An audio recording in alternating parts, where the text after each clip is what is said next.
Olá, amigos! Estamos começando mais um Momento Empresarial que hoje vai discutir empreendedorismo artesanal. E para falar sobre esse assunto, nós convidamos a empresária da M-Flora Camisaria Fina, a Cíntia Flora. Cíntia, seja bem-vinda ao Momento Empresarial. Obrigada, meu. Bom, Cíntia, eu queria que você contasse para nós como você empreendeu, porque o nosso programa também tem esse objetivo de mostrar às pessoas que empreendem, que começam os seus negócios de forma simples e, consequentemente, se transformam em grandes empreendedores. Então, conta pra gente como é que começou essa ideia de uma camisaria fina. Sim, a ideia da nossa empresa, a camisaria, na verdade não foi bem uma ideia. Um dia eu não acordei e pensei, vou trabalhar com isso. Foi uma coisa que surgiu bem naturalmente. Minha mãe já trabalhava com outra coisa também, ela era funcionária pública, mas tinha esse hobby antigo que ela praticava de vez em quando, que era a costura, uma costura mais artesanal, coisas feitas para ela mesma. E a camisa apareceu como uma tendência há alguns anos já, a camisa feminina, com detalhes, com tecidos mais finos, com estampas mais elaboradas. E a minha mãe começou a fazer as peças para ela, para sair no dia a dia, para usar no dia a dia. E eu também sou uma grande fã dessa peça. E daí também comecei a usar as camisas que minha mãe fazia, minhas amigas gostaram, as pessoas perguntavam de onde era, que viam que tinha um trabalho diferenciado, um acabamento, fitas, detalhes na camisa que faziam uma peça diferente. E de tanto ser abordada em relação a essas camisas, por que não vender, por que não fazer para as minhas amigas, eu e minha mãe sentamos e conversamos e resolvemos então empreender. Mas claro que seguindo uma linha mais industrial.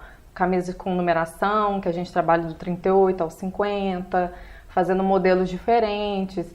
A gente não trabalha com aquela costura personalizada, que a pessoa vai lá no nosso ateliê, mas a gente tenta fazer um produto diferenciado, com acabamento mais fino. E daí uma peça viraram duas, viraram quatro, e hoje em dia a gente já tem uma clientela bem grande em Uberlândia. Quer dizer, no começo foi mais ou menos um porta a porta, você vendendo para as amigas, vendendo... E agora, como você sai da venda porta a porta, vamos chamar assim, do one to one, né, como falam os marqueteiros, como é que você sai daí e arrisca no mercado eletrônico, ou seja, numa loja virtual? Sim, hoje em dia nós temos a nossa loja virtual, apesar de que ela ainda está bem recente, está comemorando 3 meses ainda, mas já tem quase 2 anos que a gente trabalha com esse porta a porta, né, com boca a boca. Na verdade é um atendimento personalizado, a pessoa entra em contato pelo nosso telefone, que a gente está sempre disponível a atender, atendemos em casa, no trabalho, deixamos condicional. E, na verdade, a nossa peça é uma grande propaganda já. Então, quando a pessoa compra e usa, a amiga do trabalho dela vê, a colega, quem está junto vê e acha a peça diferente e quer ter também. Então, o boca a boca impulsionou muito o nosso negócio. Porque, por exemplo, eu tenho muitas clientes bancárias. Então, naquela agência específica, eu já vendi para várias mulheres daquela agência, sempre tomando cuidado de não repetir as peças. Por isso que a gente continua sempre nesse segmento de produtos personalizados, estampas mais exclusivas, pouca quantidade de camisas.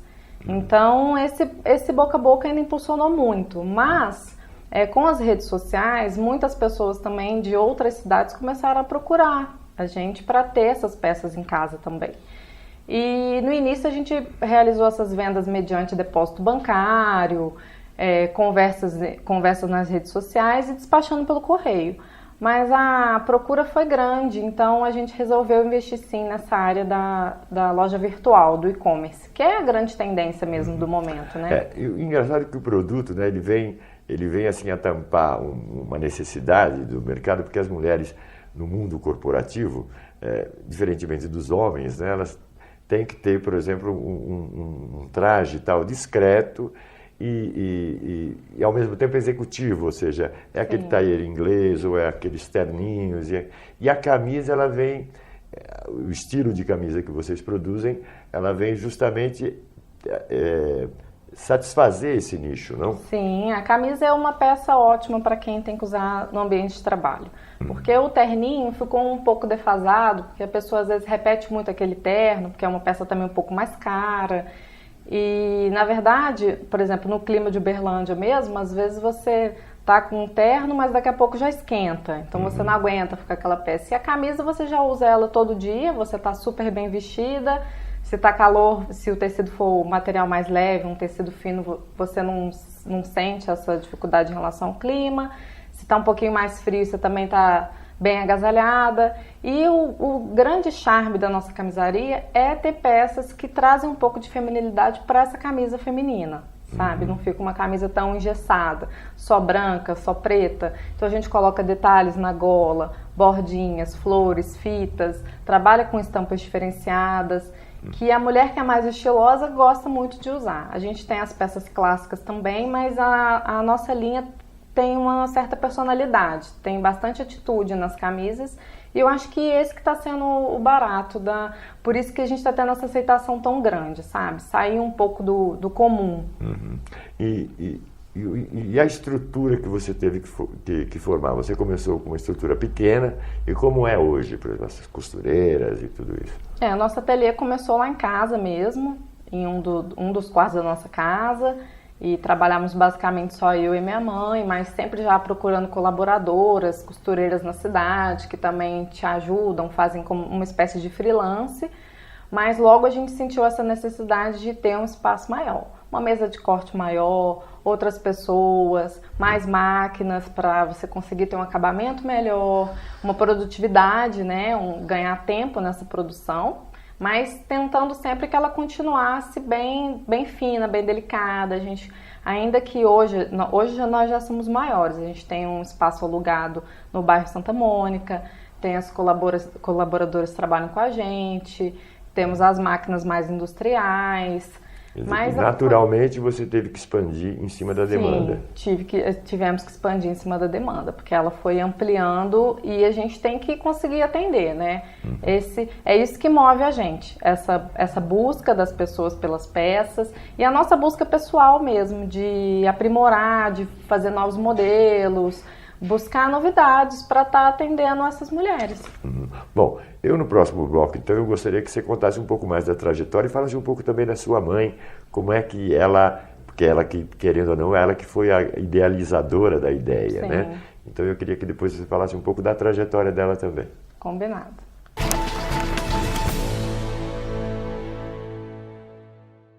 Bom, Cíntia, então, no primeiro bloco você contou a trajetória, que foi uma coisa natural, se produziu uma, duas, três, as pessoas foram vendo o estilo da camisa, o corte da camisa e naturalmente começou a ter aceitação.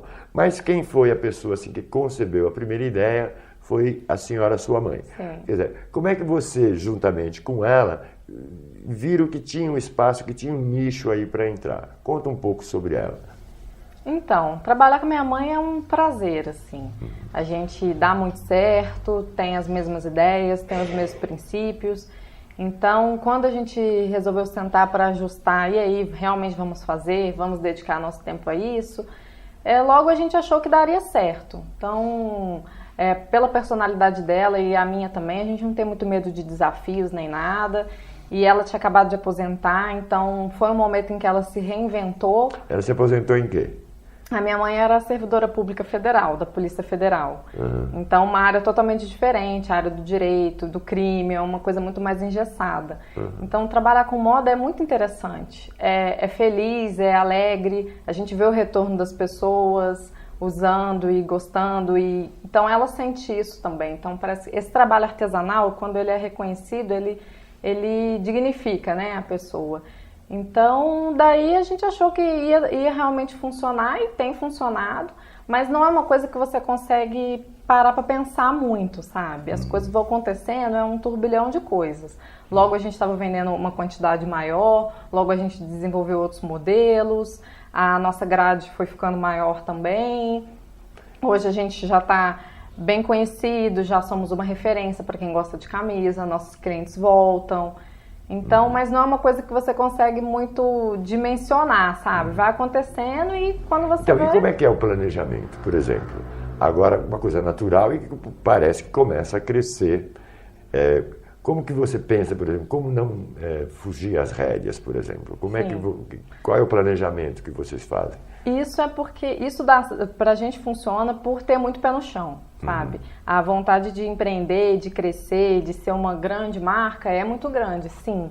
Mas saber até onde você pode ir naquele momento é muito importante.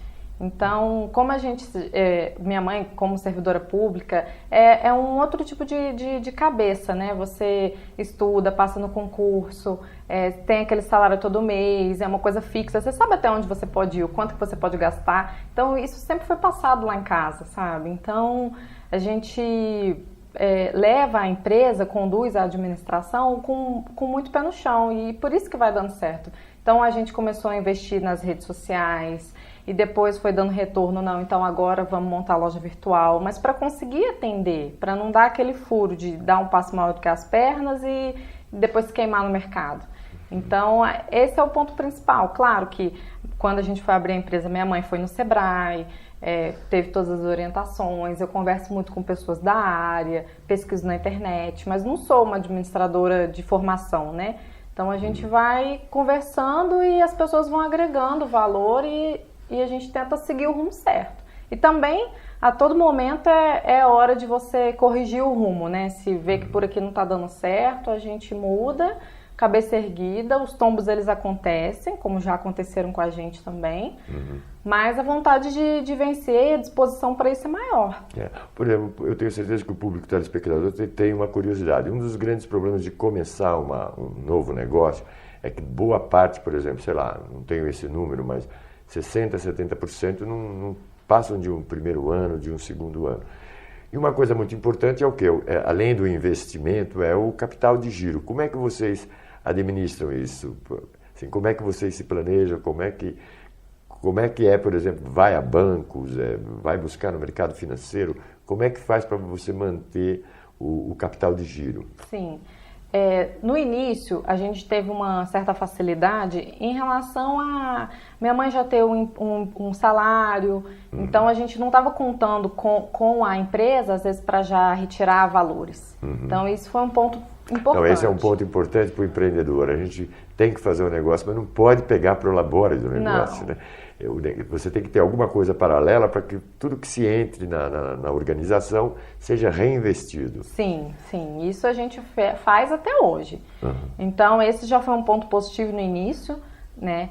E nas próximas etapas, quando a gente ainda estava lá em casa, o ateliê ainda era lá em casa, o nosso custo era muito menor, né? Então, porque era dentro de casa, as despesas estavam já todas embutidas. Exatamente. Né? E como nós duas trabalhamos na empresa também, são 2 funcionários a menos, né? A gente como a gente não tinha remuneração, fazemos praticamente todo o serviço. Então, isso fez com que a gente conseguisse construir um capital.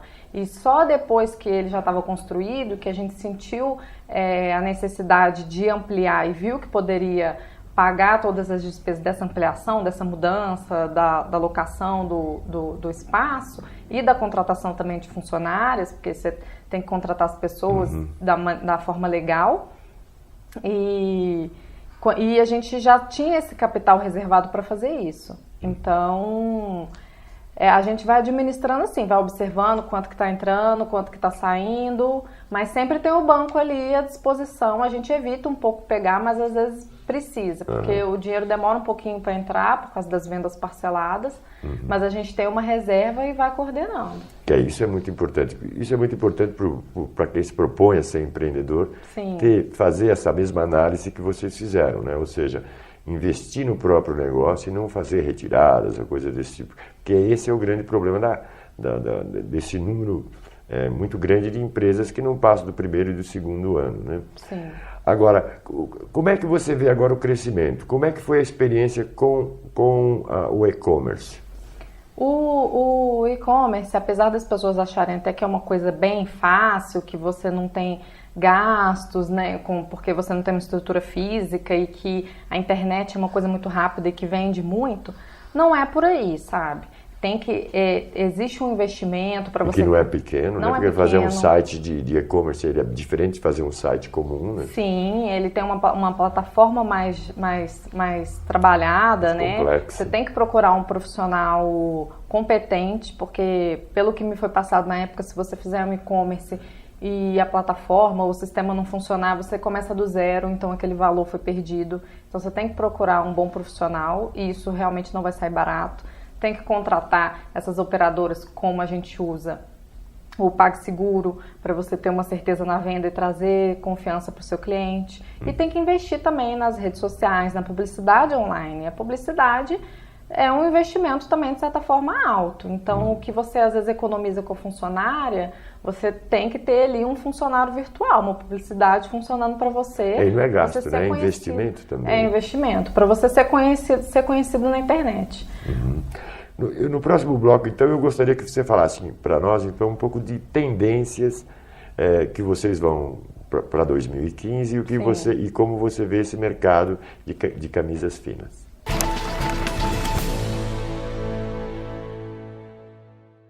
Bom, Cíntia, então você contou toda a trajetória, tanto sua quanto da sua mãe, de empreender num segmento, num nicho que vocês identificaram e sabia que era necessário, principalmente para as executivas.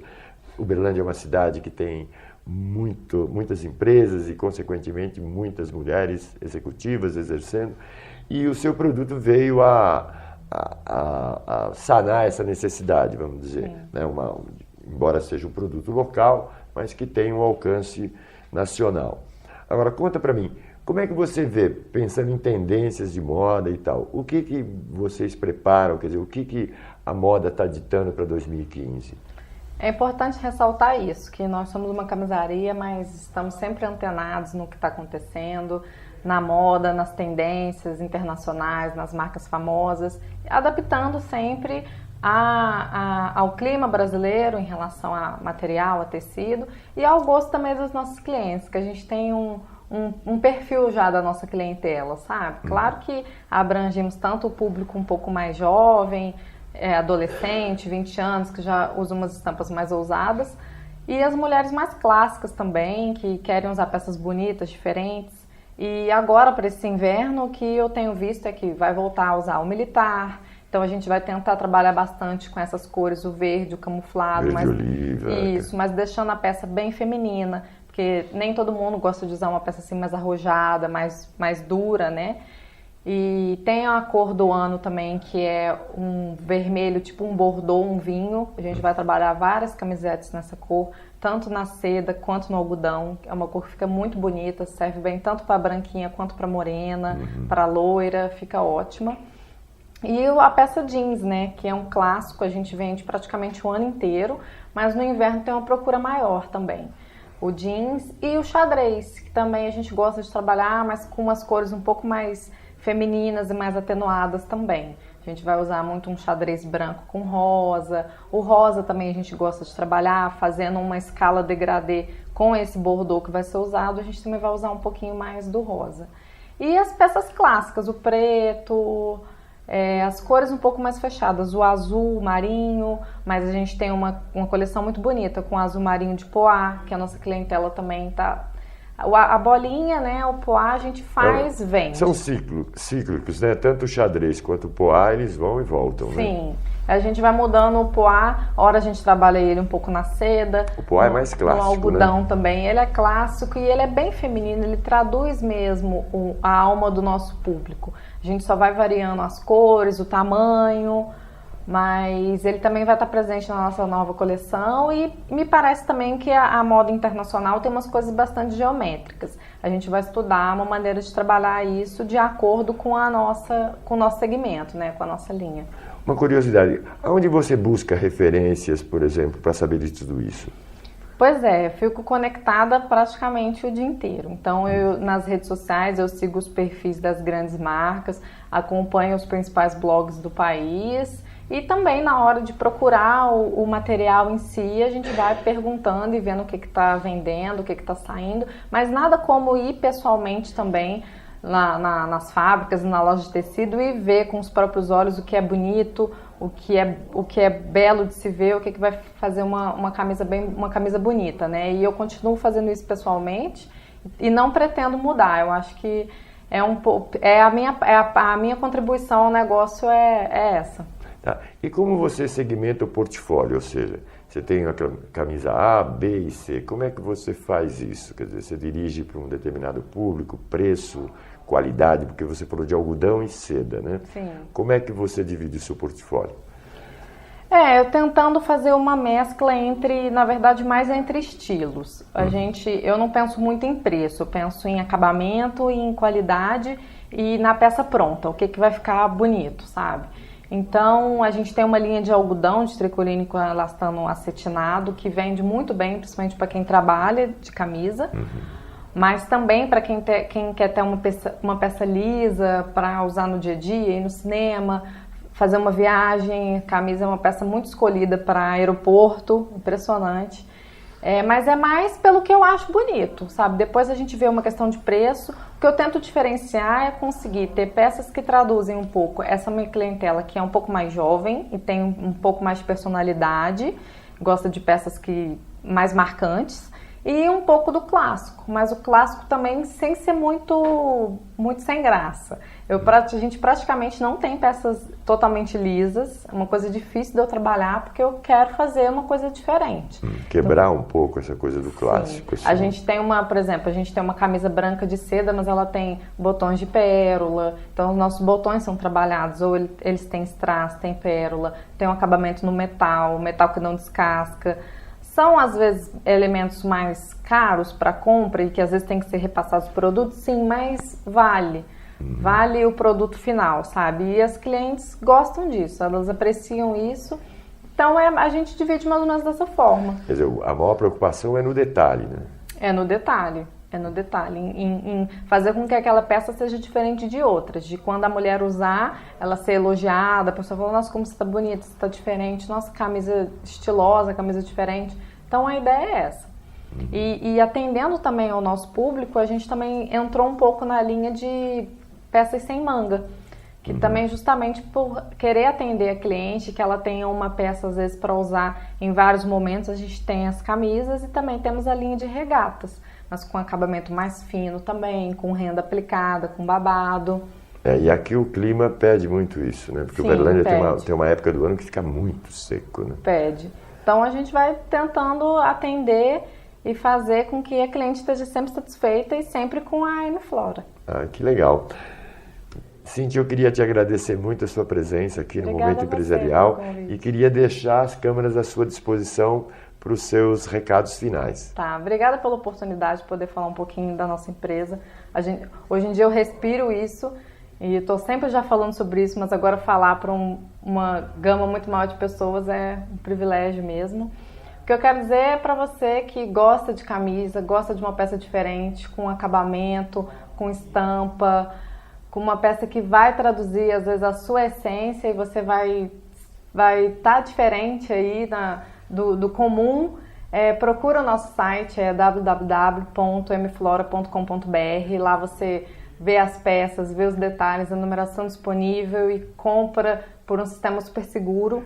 Se quiser também que a gente atenda você em casa, no trabalho, deixe um condicional, tem nosso telefone, pode falar o telefone também? Pode. 34 9194 6485. E nas redes sociais a gente posta fotos das nossas camisas, moda, dica de maquiagem, de beleza, de estilo, um pouquinho dessa moda que acontece no mundo, você consegue acompanhar também pelo nosso blog, pelas nossas redes sociais, então você vai ficar super antenada, com imagens de bom gosto, e é isso. Quem quiser, espero mais clientes aí usando a M-Flora.